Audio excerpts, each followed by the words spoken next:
I am Anna Hollander Bird. I am a licensed therapist and I specialize in helping people cope, heal, and understand their narcissistic parent. And I'm here with Sarah, my wonderful content creator guru. How shall we introduce you, Sarah? Hello, I'm Sarah. I'm the person behind Anna's CapCut and do creative directing. You Yeah, do. I am your social media guru. You are also someone who, as we talked about last time, has healed from your own narcissistic abuse. Oh, for sure. Yeah, I've And healed so much that I don't have to open with it as in my yeah, introductions anymore. And yeah, that's saying something because there yeah. was definitely a chapter in my life where I would just like a burp trauma dump on random strangers in Yes. bars. It was usually in bars because usually it was I'm gonna avoid my feelings and have some drinks instead. And then those poor strangers, there's all these little signs of growth that you can Yes, celebrate I today. like. So we're going to talk today about narcissistic dads again. Since we talked about that last week, I thought a natural progression would be to talk about ways in which we notice narcissistic dads. And one of the ways we can do that is through watching television. Television Mhm. helps us really see what it feels like, what it looks like. And one of the shows that I've been watching is Shrinking. I think a lot of people have been watching that show. Have you watched it, Sarah? I have watched a little bit of it. I don't know the whole story of Yeah. it. I watched the latest episode, which was the season 3 finale at this point. Yeah. And then I went and I watched the pilot because I had kind of a limited time. Yeah, someone it's someone I tell was me about working it. someone I was working with had actually alerted me that there was a really interesting narcissistic dad character, and when I watched it, I felt choked up pretty fast, and that's how I know it's a good barometer Mhm. of a Yeah. realistic scenario. One of the things I saw happen was that the narcissistic dad called his adult child, which in this case, Jason Segel is the actor that portrays the character. In Shrinking, he's supposed to be a therapist. He's supposed to be Is he the narcissist? no, he's the adult child. Jeff Daniels plays his dad. There was two times where he references that his adult son was too sensitive, and also there was a scene where he goes to his son's therapy office and talks to his supervisor Harrison Ford and says, "Oh, my son is so good at chit chat. He's just like his mother." Oh, diminishing. Diminishing and just Diminish. some covert character assassination, if you ask me. That let me come for the value of what you do. That might be something that could be familiar to people listening, where you might find one thing that I've experienced is going back to the factory parental figures. Maybe there's some generational pieces to that. There's a little diminishing in there, whether it's conscious or subconscious, and it always really gets me versus wanting to know more about what I do, asking me questions about what I do, and also a lot of that too sensitive thing. That's a big one that I've seen. And narcissistic family dynamics is that if there's an inconvenient emotion for the family, oh, you're just too sensitive, or like you're a basket case, or like you're the one in the family that goes to therapy. What's wrong with you? There was definitely a lot of that. You don't have to doubt Yay. yourself. Yay. It was very interesting that sometimes people aren't necessarily identifying their difficult parents as narcissistic or whatever pathology they would have. They don't necessarily identify that, but then they see something like that play out on the screen and they're like, oh my God, that's my dad. Yeah. What do you think that does for a person when it Yeah, it comes? helps bring. I often tell people, if you were watching what happened to you in a TV episode, how would you feel? And immediately, a lot of times, you feel much more compassion for the person in that scenario. It actually feels a lot worse when you watch it than when you live it. Because when you live it, you're just used to it, right? That's You're part just of how doing we what you can. survive these dynamics is, oh, okay, whatever, Yeah. right? Oh, it's just water. I'm a duck. It's Yeah. going to drip off the bat. Yeah. And you don't realize that no, it's water and you're a crab in a bucket and it's just been Yeah. dripping on your head this whole Yeah, time. there's a time and place for detachment, right? But for Yeah. our purposes, we really want to identify what is happening in these narcissistic family dynamics so you can better understand your emotional experience, which is probably why you're listening to our lovely channel.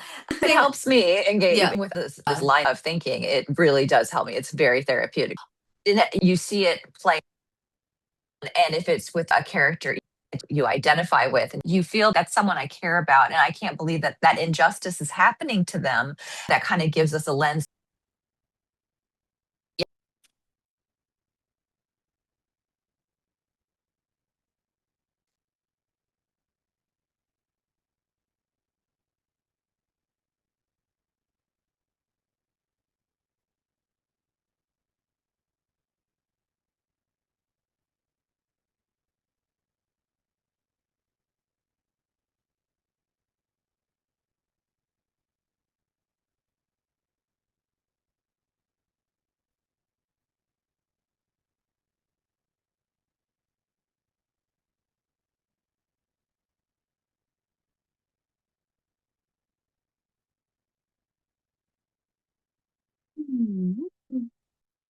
So, Let's talk about another quality that showed up in the show, which is yeah. gaslighting and distorted memory.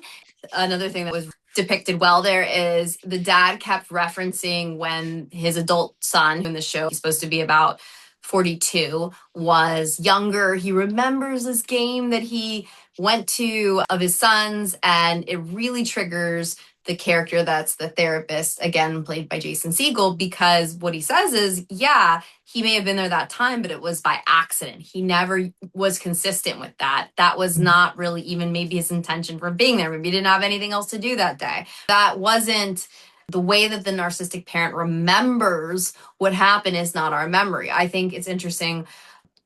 My paternal figure in my life, let's just say, has one specific memory that they bring up over and over and over again. And Oh at first I Lord. thought it was like, maybe I'm not remembering it right. I remember that, but I don't remember much of anything else. And then I started to realize that's like the one moment. Well, that was a nice one moment, but that was it, right? If you often don't remember things as your family system remembers the past, then that is another symptom of the family dysfunction or a narcissistic family dynamic. It reminds me of what you were talking about last week with the flying monkeys. Really, You like that one? it terrifies me to my soul. But Terrifying. it does make sense in understanding the dynamics because the way that has to be upheld, it's not just one person, especially when it comes from, I grew up in a very large family. It just continued to grow and grow. Everybody was just kind of rally around it, this community gaslight.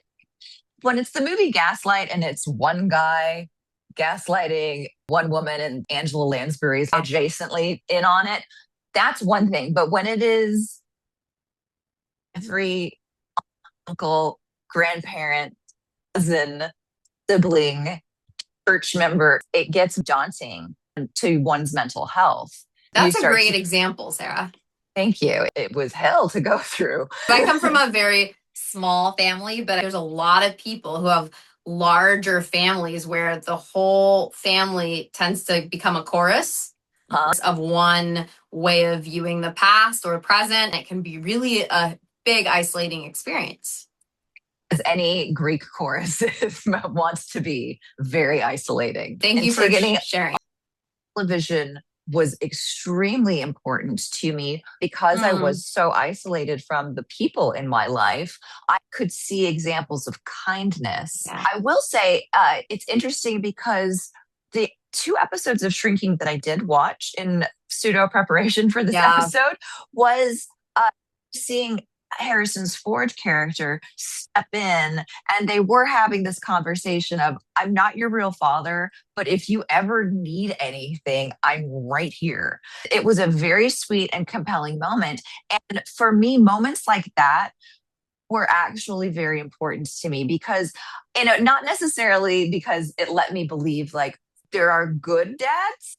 Okay. And a person doesn't have to be your dad to be a good father figure to you. Those kind of things are nice to see. You go back to my TV dads, Fred Rogers and Nat King Cole. He was more of a radio dad. I was able to see examples of kindness and compassion in a world in which that was very rare to me. I didn't experience that. To be able to count on Mr. Rogers' neighborhood every day. You could see maybe what wasn't happening. When we see that, sometimes we're like, oh, if I had that, I don't think I would feel this way, right? Mm-hmm. That feels different. That didn't happen. Maybe it makes sense that I'm feeling this way. And that's the core of it, is to be able to get to a moment of that tiny moment of mindful self-compassion where you can say to yourself, it does make sense that I feel like this. Thank you for bringing this up, Sarah. If you end up watching more Shrinking, it takes a long time, and maybe low-level spoiler alert. If you're listening and see this example without watching the whole show, there was a repair that happened, right? That the Harrison Ford character was his mentor, and he actually repairs with his mentee, which is the Jason Segel character. A lot of us never get that repair. It's so nice to see what that could look like and understand that That's where the healing lies. We're not expecting our parents to be perfect, but because they never usually want to repair with us because they don't have insight and they usually have little to no remorse, we Mhm. never get the repair. So it leaves our emotional life, I was going to say stuffed up. That makes perfect sense. It's a sort of congestion that impairs your speaking and comfort levels. What would you say about from the TV show? Jason Segel is finding his character is finding this external validation. It is a big deal. It's a big, sweet moment for Harrison's Ford character to go out of his way to make this gesture to him. What would you say to someone who wants to perhaps do that internally?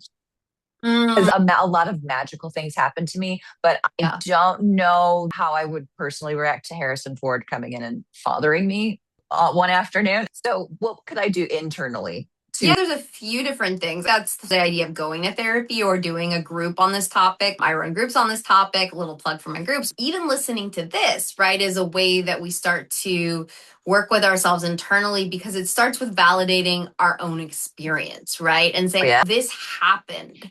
I was talking to some people who were expressing a lot of sadness about having their own young children, all the mixed feelings that was coming up around Father's Day. Yeah, once we validate that the experience happened, like our internal world tends to get uncongested. So that's why we're talking yeah, about these themes.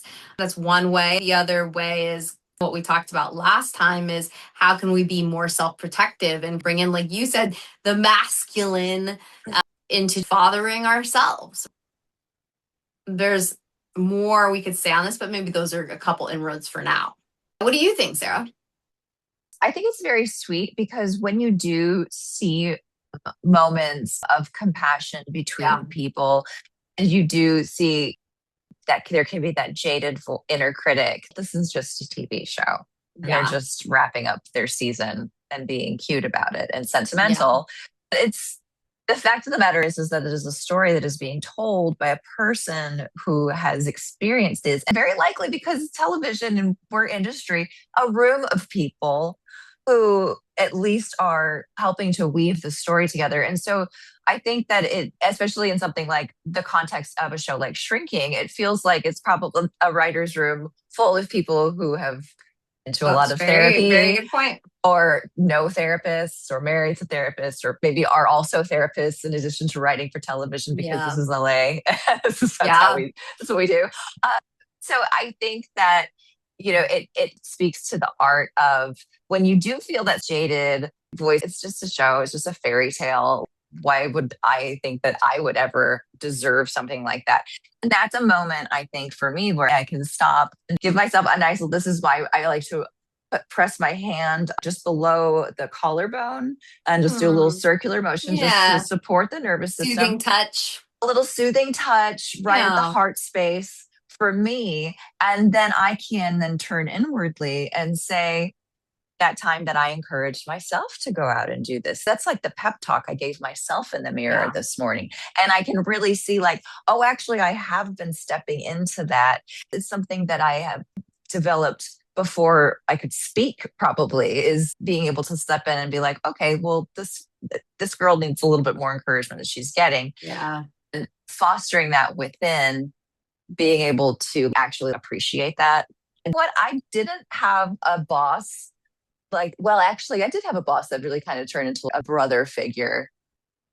But, I never had that exact scenario have Yeah. to play out for me to be like, I don't feel like I was robbed of an experience because I have been able to provide those Yeah. sort of things because of the resources like therapy and being in group supports and acknowledging Yeah. like this is a thing that happens. This is a thing that happens to a lot of people. And we can talk about it. I mean, Yeah. we have a whole community here that is specifically based on building that sort of support.